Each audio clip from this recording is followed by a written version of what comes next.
Eclesiastes capítulo 2, versos 24 a 26.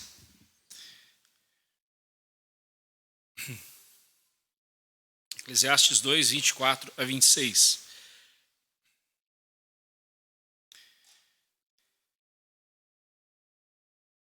Nada há melhor para o homem do que comer, beber e fazer que a sua alma goze o bem do seu trabalho. No entanto, vi também que isto vem da mão de Deus. Pois separado deste, quem pode comer ou quem pode alegrar-se? Porque Deus dá sabedoria, conhecimento e prazer ao homem que lhe agrada. Mas ao pecador dá trabalho, para que ele ajunte e amontoe, a fim de dar àquele que agrada a Deus. Também isto é vaidade e correr atrás do vento. Vamos orar ao Senhor. Pai, diante da Tua palavra agora, chegando, ó Deus, à conclusão do que nós temos visto nos últimos meses, neste trecho da palavra do Senhor, no capítulo 1 e 2 de Eclesiastes, chegando a essa primeira conclusão do livro, que nos mostra que sem o Senhor nada tem sentido. Pedimos a Ti que fale ao nosso coração, que molde, ó Deus, a nossa vontade conforme a vontade do Senhor e ajude-nos a compreender as maravilhas da Tua palavra, Senhor. Peço a bênção do Senhor sobre cada irmão aqui presente, cada irmã, cada jovem, cada criança, seja, ó Deus, de alguma forma tocado pela Tua palavra por meio do Teu Santo Espírito. Que não seja agora aqui a minha pessoa em destaque, mas que toda a atenção seja para a Tua palavra. Que eu seja apenas um mero instrumento e o Senhor seja glorificado. Em nome de Jesus oramos. Amém. Nós temos visto desde o capítulo 1, versículo 4, ou melhor, desde o capítulo 1, versículo 12, Salomão descrevendo a experiência da vida dele e em vários aspectos, em várias áreas da vida, e ele fez um experimento para entender o sentido da vida. Ele queria entender o sentido da vida. Por que as coisas são como são e qual a razão de ser das coisas.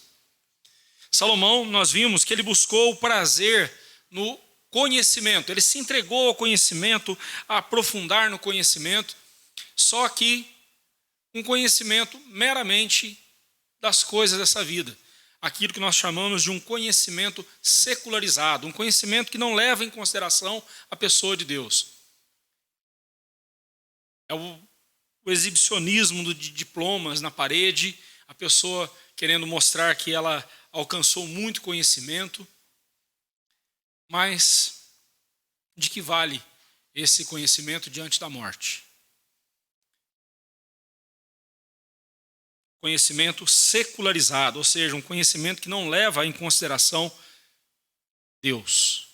Depois Salomão fez um experimento no entretenimento, capítulo 2, versículo 1 e 2, e ele chegou à conclusão de que nada serve, que adianta passar a vida dando risada, achando graça em tudo e vivendo uma vida totalmente sem graça, porque um entretenimento divorciado da pessoa de Deus, um entretenimento que não leva em consideração a vontade de Deus, um entretenimento secularizado. Depois, Salomão se entrega ao vinho, embora ele não chegou a ser um alcoólatra, um viciado, mas ele fez um experimento controlado ali do vinho, no capítulo 2, versículo 3. Deixa eu ver, estou vendo todo mundo beber vinho e ficando alegre, deixa eu ver se tem alegria nesse negócio, que alegria é essa? E ele foi e fez o mesmo e também chegou à conclusão de que não valia nada, era tudo perder tempo, correr atrás do vento, loucura. E aí então Salomão fez o que muitos fazem, ele se entregou ao aos empreendimentos. Ele fez muitas obras, muitas construções, ampliou o seu reino, fez benfeitorias no seu reino, foi um bom administrador, um bom rei. Mas tudo isso ele fez com o objetivo de engrandecer a si mesmo, e não de engrandecer a Deus. Chegou à conclusão de que tudo também era perder tempo. Salomão se entregou a outras formas de prazer, como, por exemplo, casou-se com muitas mulheres, se cercou de músicas, cantores e cantoras, se entregou à arte para ver se tinha algum prazer nisso, e encontrou um prazer, mas um prazer vazio, um prazer que durava tão pouco tempo que nem dava para ser considerado. Tudo isso Salomão fez sem considerar a pessoa de Deus. Por fim, Salomão chega ao trabalho. E é importante, como eu disse para você semana passada, e tenho dito, trabalho é algo abençoador, trabalho é bênção. A vadiagem não combina com o servo de Deus. O servo de Deus não é alguém que não produz, tem que ser alguém que trabalha, alguém que se envolve com o trabalho, porque o trabalho é expressão do caráter de Deus. O nosso Pai e o nosso Senhor Jesus trabalharam desde o começo e trabalham até hoje, disse o Senhor Jesus. Mas Salomão se entregou ao trabalho, a acumular riquezas e posses, e aí chegou à conclusão: o que vai adiantar eu acumular tudo isso e no final eu vou deixar para um herdeiro? E eu não sei se o meu filho vai ser sábio ou se ele vai ser um louco, vai ser um insensato. Eu só sei de uma coisa: ele não me ajudou a ganhar o que eu ganhei, ele não me ajudou a acumular as riquezas que acumulei, eu não vou conseguir desfrutar de tudo que acumulei, vou deixar de mão beijada para o meu filho, e o meu filho pode ser um tolo, gastando prodigamente tudo que eu deixei. E a história mostra que Roboão, filho de Davi, fez isso mesmo. Foi um insensato, foi um louco. Acabou dividindo o reino do pai dele. Trouxe uma divisão no reino. Tudo isso Salomão fez numa perspectiva secularizada da vida. O que é uma perspectiva secularizada? Uma perspectiva que não leva em consideração a vontade de Deus, não leva em consideração a pessoa de Deus. Todo ser humano, toda pessoa não convertida, que não teme a Deus, vive uma vida secularizada, ainda que tenha uma religião, ainda que seja uma pessoa religiosa. Mas se ela não leva em consideração a vontade de Deus, se ela não foi convertida a Cristo Jesus, se ela não nasceu de novo, essa pessoa vive uma vida secularizada, ela vive sem considerar Deus. A preocupação dessa pessoa é fazer a sua própria vontade e não a vontade de Deus. A diferença é que um servo de Deus, alguém que foi salvo por Cristo Jesus, passa a sua vida desejoso em fazer a vontade de Deus. Tudo que ele vai fazer, tudo que ele pensa, tudo que ele projeta em sua vida, a primeira pergunta que vem é da vontade de Deus? Isso glorifica a Deus? Há uma frase que os teólogos, uma frase em latim que os teólogos sempre usaram, e eu particularmente gosto de usá-la como um pós-escrito ali nas coisas que eu coloco, que eu escrevo, é ad majorem Dei gloriam, ou seja, para a maior glória de Deus, ou que Deus seja ainda mais glorificado. A nossa vida tem que ser nessa perspectiva, ad majorem Dei gloriam, para a maior glória de Deus. Quanto mais eu viver nessa perspectiva em glorificar a Deus, eu estarei mostrando que realmente eu sou convertido, que eu sou salvo, que eu sou um filho de Deus. O meu objetivo deve ser agradar a Deus. Uma vida secularizada não se importa com Deus. Uma vida secularizada não consulta a Deus antes de uma decisão.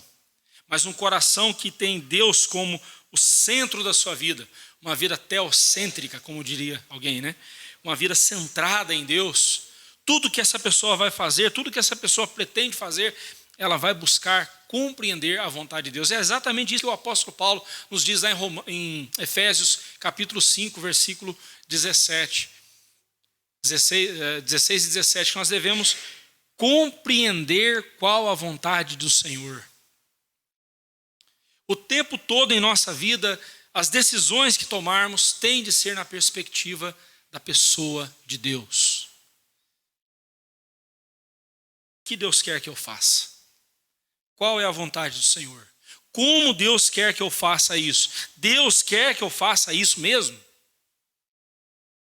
É disso que se trata essa parte final do capítulo 2, quando Salomão, depois de fazer experimentos secularizados, sem levar Deus em consideração, agora ele chega no final e muda o discurso completamente. Ele faz uma mudança abrupta nas suas palavras. Ele vinha falando de uma vida sem Deus em vários aspectos. E de repente ele muda o assunto e diz: nada há melhor para o homem do que comer, beber e fazer o que a sua alma, com que a sua alma goze o bem do seu trabalho. No entanto, vi também que isso vem da mão de Deus. Então agora Salomão é como se ele tivesse vindo numa pista, correndo, puxasse o freio de mão do carro, abruptamente parasse o carro e desse um cavalo de pau e voltasse em direção oposta. Exatamente isso. Chega de pensar na vida sem Deus. Vamos pensar agora o que é uma vida centrada na pessoa de Deus. E aí ele vem trazer para nós aqui verdades preciosas. Para cada coisa que Salomão buscara prazer nessa vida, ele encontrou um problema, ele encontrou uma frustração. Olha, eu resolvi buscar o prazer no conhecimento. Só dá canseira, só dá cansaço. Eu vi que a gente não consegue chegar ao fim de tanto, quanto mais a gente conhece, mais conhecimento tem. É só canseira. Eu resolvi entregar-me ao entretenimento. Do riso, eu disse que é loucura. Da alegria, eu disse: o que ela serve? Serve para nada. Me entreguei ao vinho. Só fiquei com dor de cabeça e ressaca no dia seguinte. Me entreguei a construções, a empreendimentos. Deixei meu nome gravado na história. E aí vem o Senhor Jesus e diz assim: os lírios do campo, que não tecem e não fiam, se vestem, são vestidos pelo Pai Celeste de uma maneira mais gloriosa do que Salomão em toda a sua glória. Salomão perdeu para os lírios do campo. Salomão então diz assim: eu vou me entregar aos prazeres da música, das festas, do sexo. E aí ele chega à conclusão que não valeu a pena. A recompensa delas é só fadiga e cansaço. E aí ele resolveu se entregar ao trabalho. Eu vou me dedicar ao trabalho, eu quero conhecer, eu quero fazer, quero produzir, quero acumular. Rico tem coleção, pobre é acumulador, né? Já viu isso? Rico faz coleção, é colecionador, pobre é acumulador.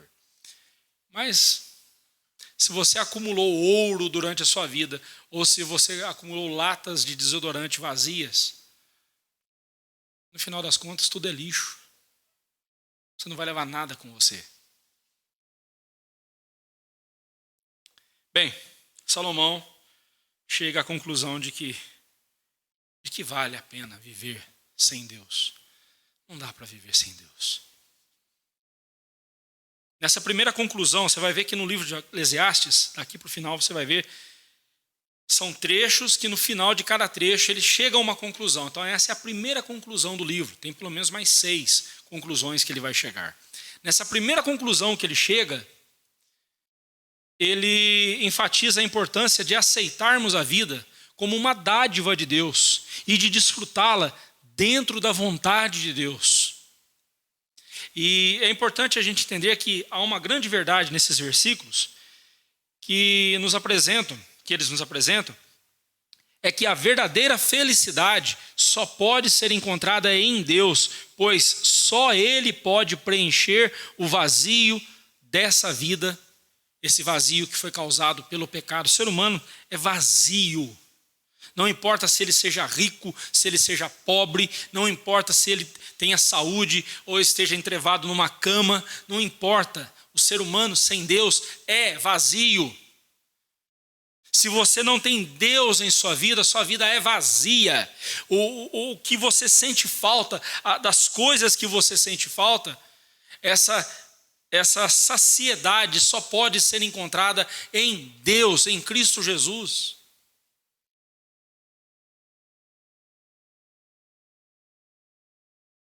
Mendigos se suicidam, ricos também.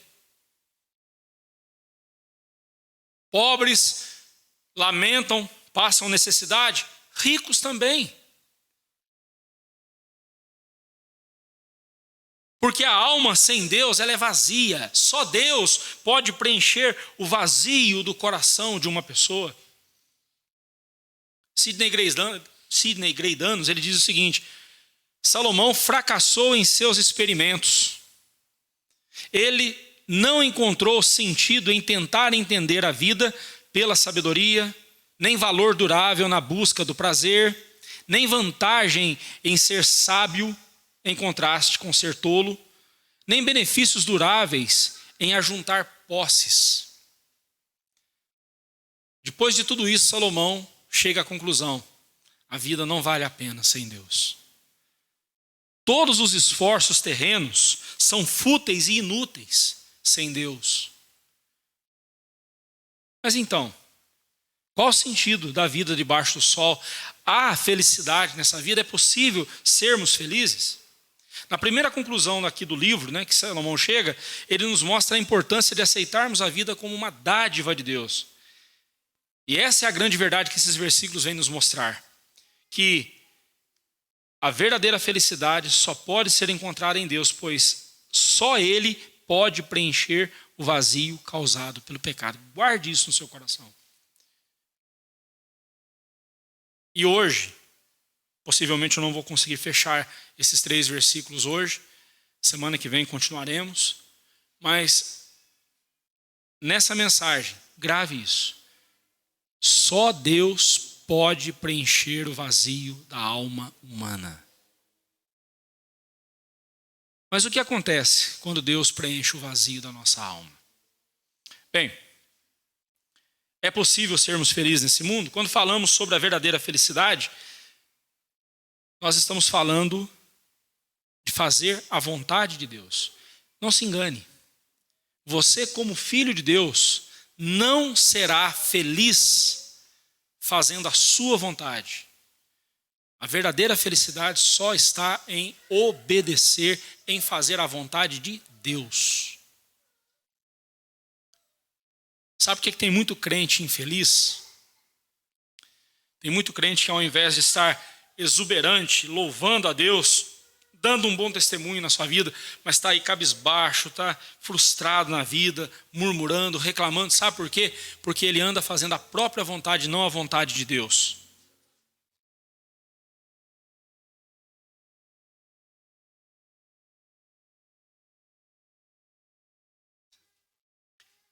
Ele não está fazendo a vontade de Deus na sua vida.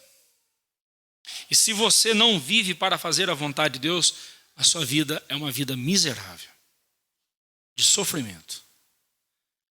E se você fizer a vontade de Deus, pode ter certeza, você também vai passar por sofrimentos. Não existe essa de, se eu fizer a vontade de Deus, eu não terei sofrimento, eu não terei dor, eu não terei tristeza nessa vida, eu não derramarei mais lágrimas. Preste atenção. A promessa de Deus para nós de enxugar as nossas lágrimas é na glória eterna. Neste mundo nós teremos aflições, nós teremos dificuldades, mas, meus irmãos, vale a pena, sabe por quê? Pela companhia que estará conosco. Ainda que nós andemos pelo vale da sombra da morte, como disse o salmista, o nosso bom pastor estará conosco. E não temeremos mal algum, porque Ele estará conosco, nos protegendo, nos consolando e nos guiando. É isso que importa. Ele é o nosso tesouro. Queremos ser felizes de verdade? Então busquemos fazer a vontade de Deus em cada momento da nossa vida. Nós precisamos considerar 3 fatos. Um em cada versículo. Um no versículo 24, outro no 25 e outro no 26. Como eu disse, hoje não vou conseguir fechar todo esse texto com você. Então eu vou focar aqui no versículo 24 hoje. E o primeiro fato que nós vemos aqui, o primeiro aspecto, a primeira verdade que emana dessa verdade de que só Deus pode preencher o vazio da nossa alma, está no versículo 24. E a primeira verdade é: Deus nos dá não somente as bênçãos, mas também a capacidade de desfrutá-las. Deus não somente nos dá bênçãos, mas Ele também nos dá a capacidade de desfrutar dessas bênçãos. Ele diz: nada há melhor para o homem do que comer, beber e fazer que a sua alma goze o bem do seu trabalho. No entanto, vi também que isso vem da mão de Deus. Salomão não está aqui se referindo àquela filosofia fatalista a qual Paulo se refere em Atos dos Apóstolos. Comamos e bebamos porque amanhã morreremos. Ô irmãos, vamos aproveitar, vai. Vamos aproveitar essa vida, vamos aproveitar o presente momento. Vamos nos deleitar com o que temos. Bem, eu ganhei ganhei tantos R$1.000 e eu tenho esses R$1.000 em minha conta, então eu vou gastá-los todos hoje, porque eu não sei o que vai ser amanhã. Vou comer e beber com tudo isso e vou passear, vou fazer o que eu quiser, o que eu puder fazer com esse dinheiro, porque eu não sei se eu vou viver amanhã. Não é disso que Salomão está falando aqui. Quando ele diz: nada há melhor para o homem do que comer, beber e fazer que a sua alma goze do bem do seu trabalho, ele não está aqui dizendo o seguinte: viva para satisfazer a sua vontade. Ele não está falando isso. É justamente o contrário. Salomão está afirmando que devemos agradecer a Deus por tudo que recebemos dele e desfrutarmos de tudo isso para a glória de Deus. Você tem o hábito de agradecer antes das refeições? Que bom. Você tem o hábito de agradecer a Deus quando você recebe o seu salário e aí você olha para o seu salário e diz: nossa, tinha que ser o dobro. Não, mas, Senhor, obrigado porque eu tenho um emprego, obrigado porque eu tenho um salário. Estou precisando ser mais sábio com o que eu tenho, mas eu agradeço ao Senhor pelo que o Senhor me deu. Você é grato a Deus pela família que você tem. Você é grato a Deus pelo teto onde você se abriga, ainda que seja alugado, mas você tem condições de pagar o aluguel e estar abrigado com a sua família. Você é grato a Deus pela saúde que você tem, pelo corpo que você tem, pela sua aparência. Ou você está desesperadamente angustiado para mudar a sua aparência, porque você não se conforma com o que você é. Ou você está desesperado para conseguir mais e mais coisas, porque o que você tem é pouco para acudir às suas necessidades. Uma vida que considera Deus em todos os seus aspectos, em todos os seus caminhos. Um coração que considera Deus em todos os seus caminhos, em todas as suas decisões, em todas as suas circunstâncias, será um coração agradecido a Deus. Será um coração agradecido a Deus. Quando tudo nesta vida debaixo do sol parecer efêmero, passageiro, porque e é mesmo. O tempo voa, o tempo é fugidio, ele escorrega pelas nossas mãos. Que tudo nessa vida debaixo do sol é efêmero e passageiro, isso já ficou bem claro para nós na exposição até aqui. Capítulo 1 e capítulo 2 já nos mostraram isso claramente, né? Porém, devemos tomar muito cuidado para não permitirmos que o nosso coração fique amargurado e rancoroso, vendo a vida como uma grande tragédia, uma grande desgraça. Eu tenho mostrado isso para você aqui em Eclesiastes, que apesar do discurso de Salomão parecer pessimista, mas não é, ele é realista. Apesar da fala de Salomão ser uma fala de alguém que parece estar desgostoso com a vida, não é esse o objetivo do livro. O objetivo do livro é mostrar para nós que apesar das dificuldades dessa vida, nós podemos sim desfrutar das bênçãos que Deus tem nos dado por meio do trabalho que nós realizamos. Nós podemos desfrutar dessas bênçãos, porque não só as bênçãos são dádivas de Deus, mas também a nossa capacidade de desfrutar delas, desfrutar com sabedoria. desfrutar com prudência.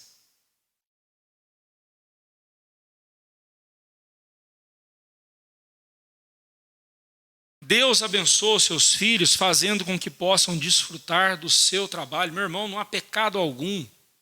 Você trabalhou durante um tempo e fez ali uma economia, fez ali um pé de meia, e agora você diz assim, puxa vida, eu tenho condições de ficar 15 dias, um mês, passeando com a minha família. Vou sair um mês de férias e vou descansar um mês. Não é pecado não, irmão. Não é pecado você dizer assim, puxa vida, eu trabalhei, consegui tudo mais, tal, Deus me abençoou. E vai dar para comprar a tão sonhada picanha. A tão prometida picanha. Vai dar para comprar essa semana. Já estou enjoado de pé de galinha, vou comprar uma picanha. Não é pecado não, irmão. Desfrute disso. Mas quando você estiver comendo pé de galinha, porque não deu para comprar picanha, louve ao Senhor, porque você tem o que comer. Tem um coração agradecido. Todos nós já vimos pessoas assim. E é possível que nós tenhamos sido essa pessoa que olha para o passado e diz assim, puxa vida, no passado, quando eu era assim, eu tinha isso, eu fiz isso, eu fiz aquilo.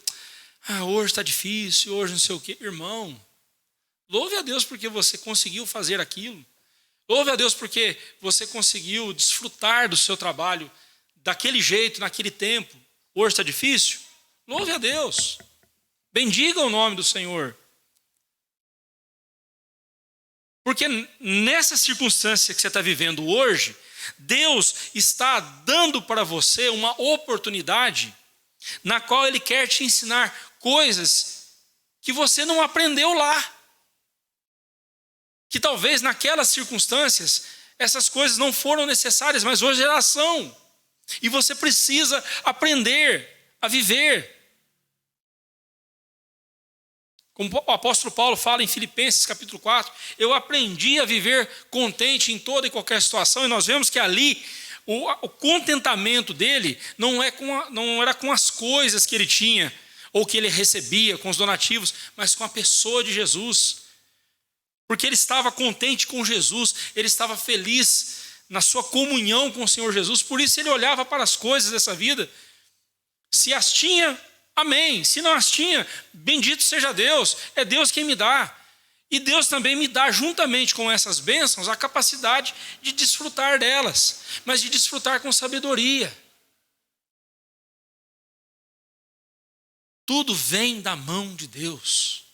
Tiago vai dizer que toda boa dádiva vem do nosso Pai Celeste, em quem não há sombra de dúvida, nem pecado algum. Tudo vem da boa mão de Deus. Pastor, mas para mim Deus só está dando enfermidade. Pastor, eu não tenho sossego, é uma doença atrás da outra. Pastor, para mim Deus só está dando provação.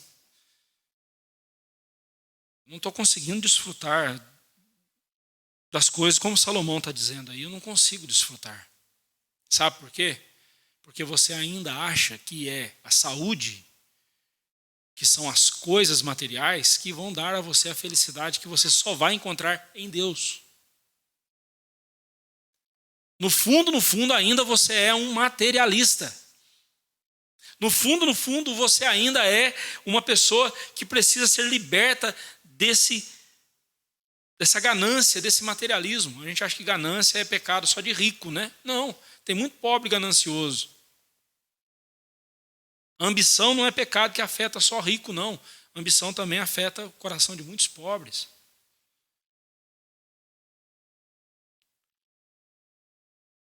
Amanhã é segunda-feira. Quando o despertador tocar e você estiver aqui para o trabalho, levante com alegria. Agarre o seu trabalho com alegria. Agarre o seu trabalho, faça-o com dedicação. Faça-o com entusiasmo. Não para que o seu patrão diga, olha só, que bom empregado eu contratei. Não.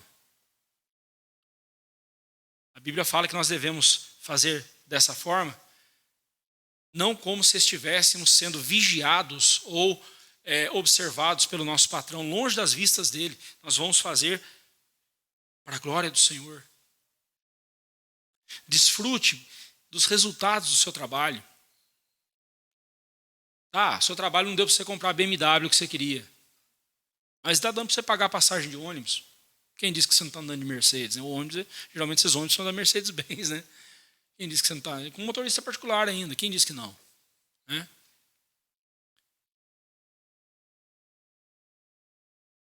Louve a Deus por isso.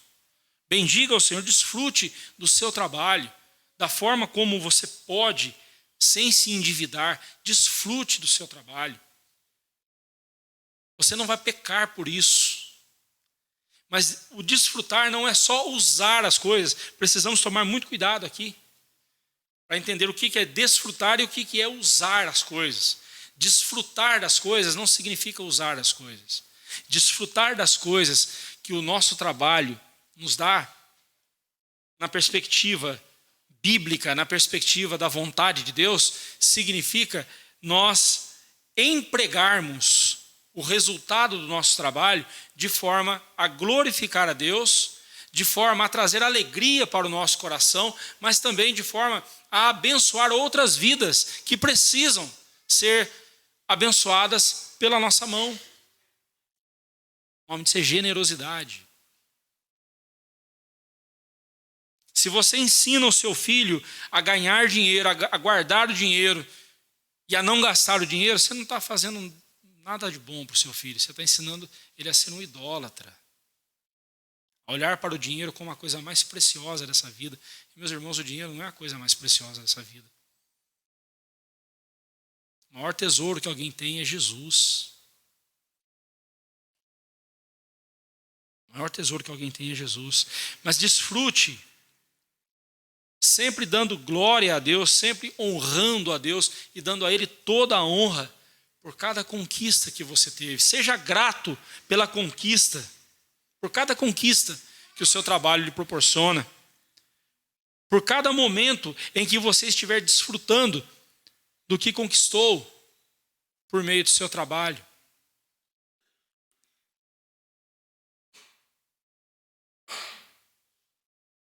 E não caia na armadilha dessa sociedade. Não caia na armadilha da sociedade pecaminosa, dessa sociedade secularizada que não se importa com Deus. Quer ver só um exemplo? Você abre a sua rede social e vê lá a pessoa postando a foto dela na praia. Nossa, na praia? Nossa, fulano na praia. Aquela foto, se você olhar bem, foi de 1 ano atrás, quando ele esteve na praia de férias. Mas até você prestar atenção, seu coração já foi consumido pela inveja. Não é? Nossa, mas de novo na praia, de novo na festa, de novo viajando. Ele não trabalha, não? Desse jeito, vai ficar pobre. Não é assim? Caia nessa não, meu irmão. Se você vir seu irmão desfrutando do trabalho dele, dá um curtiu lá, se for na rede social, dá um curtiu. Legal, que joia, que bom. Se ele estiver com dificuldade de acreditar a Deus toda a glória por essa alegria que ele está desfrutando, admoeste o irmão com amor, mostre para ele, irmão, cuidado, irmã, cuidado. Desfrute isso da maneira certa. Mas não queira também ser o fiscal policial, aí policiando a vida das pessoas. Mas cuidado. Esses dias eu vi que cada rede social tem um efeito sobre as pessoas. Né? O Twitter, ele desperta a ira na pessoa, o X, né? Desperta a ira das pessoas. O Instagram, a inveja. O Facebook, a fofoca.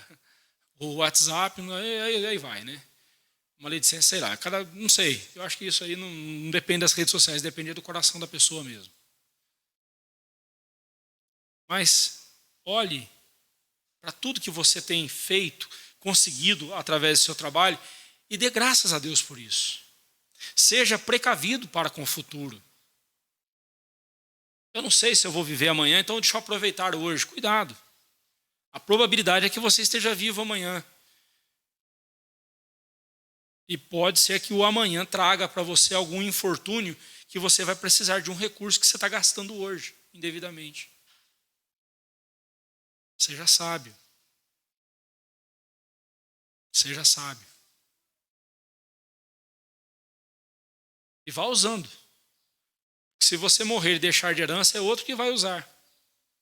E você ralou a vida inteira e não aproveitou nada. Né? Não seja ganancioso e nem ambicioso. Seja grato a Deus o tempo todo.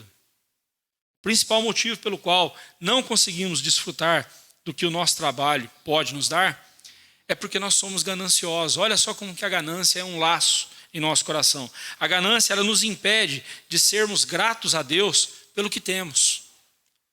Porque a ganância nos faz descontentes. E logo a gente fica murmurando e começa a reclamar do que nós recebemos. Puxa vida, só isso que eu recebi? Eu merecia 2 vezes isso. É a ganância falando no seu coração.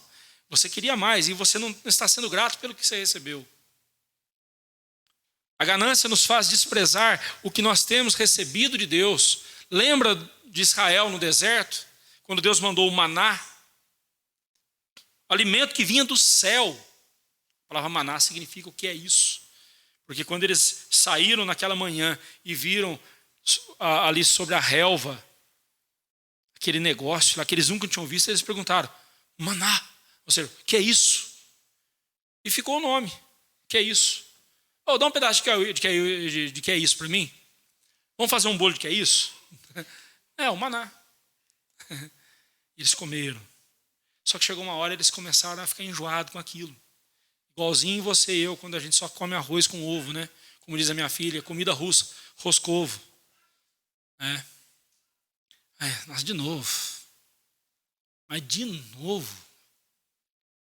De novo. O ovo está aí.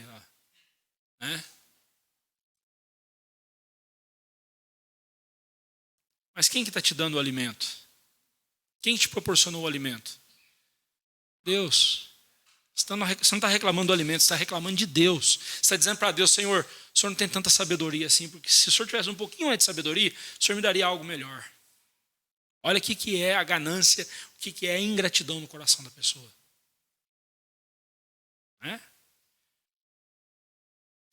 A falta de contentamento em nossos corações nos faz ácidos e amargurados com a vida. Pode ver, uma pessoa amargurada é uma pessoa ingrata. As duas coisas andam juntas. A ingratidão amarga o coração da pessoa e a amargura no coração da pessoa fortalece a ingratidão, faz a pessoa ser ainda mais ingrata. Quando Salomão diz que tudo é vaidade, né, como ele diz aqui, sempre ele usa essa frase no livro de Eclesiastes, né, tudo é vaidade, ele não está sendo pessimista e ingrato para com a bondade de Deus, mas sim mostrando que mais importante do que as bênçãos de Deus é o próprio Deus.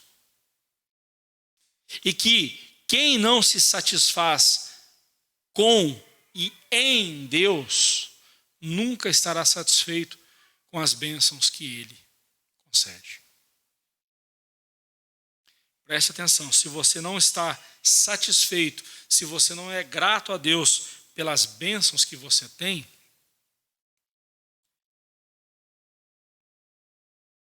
você não está sendo apenas um enjoado, um metido, um sujeito que acha que tem o rei na barriga. Não. Você não tem o rei na barriga. Você não tem o rei no seu coração. Você não tem Jesus na sua vida. Você olha para Jesus não como Senhor, mas como um servo. Como uma espécie de gênio da lâmpada que está ali para te servir, para fazer a sua vontade e não o contrário. Busque sim as bênçãos de Deus. Aliás, nós devemos fazer isso. Deus, Ele se alegra em abençoar os seus filhos. Ele é o galardoador de todos os que o buscam. Deus tem prazer em abençoar os seus filhos. Não tenha dúvida disso. Busque as bênçãos do Senhor. Porque Deus usa as bênçãos dele para sustentar a sua vida. Busque as bênçãos do Senhor. Mas mais do que buscar as bênçãos do Senhor, busque o próprio Deus. Busque a fonte, que é Deus. Porque separados de Deus, não encontramos felicidade. Isso nós veremos semana que vem, no versículo 25. Separados de Deus, não encontramos felicidade. Não é possível ser feliz separado de Deus. Mas isso veremos semana que vem. Que Deus assim nos abençoe. E que o nosso coração se encha de alegria. E que desfrutemos daquilo que o nosso trabalho nos dá. Mas lembrando que não é o nosso trabalho que nos dá isso. Vem de Deus, vem da mão de Deus. O comer, o beber e o alegrar-se com todas as obras que nós realizamos é dádiva de Deus. Que Deus assim nos abençoe. Nos coloquemos